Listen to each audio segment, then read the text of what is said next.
sono Corinne, benvenuti o bentornati sul mio canale. Oggi, dopo essermi allenata insieme a Marco, preparerò un primo buonissimo e sfizioso fusilli con crema di porri e bottarga di tonno.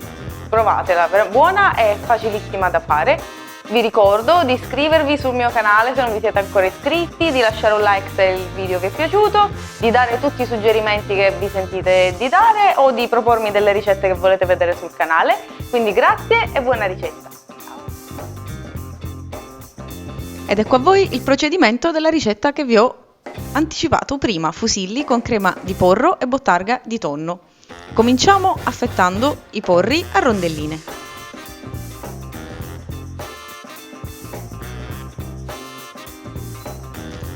Vi ricordo di iscrivervi sul mio canale, di lasciare un like se il video vi è piaciuto e di seguirmi anche su tutti gli altri social. Dopo aver affettato tutti i porri, affettiamo anche la patata a cubetti piccolini.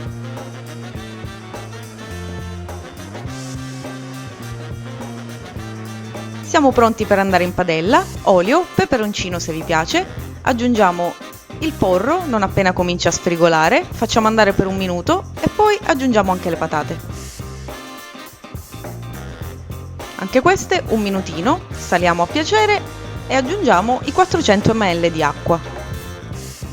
Facciamo cuocere per circa 20-25 minuti finché le patate saranno ammorbidite. Un bicchiere del mixer, quasi tutto il condimento, lasciandone da parte un pochino che ci servirà per la guarnizione della pasta. Frulliamo aiutandoci con un po' d'acqua di cottura.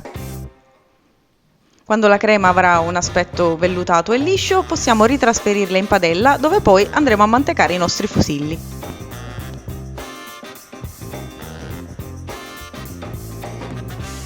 L'acqua è a bollore, caliamo la pasta, come si dice in siciliano. Quando è pronta si manteca in padella col condimento, aiutandoci sempre con un po' d'acqua di cottura per creare la cremina. Io in questo caso aggiungo un pochino di bottarga anche in questa fase. Qua, bella sgrattugiata di bottarga, giriamo per bene e siamo pronti per impiattare. Ecco qua. Questa pasta è veramente sfiziosa, provatela. Mettiamo su il cucchiaio di condimento che non ho frullato, 4 scaglie di pecorino e una bella grattugiata di bottarga di tonno e buon appetito!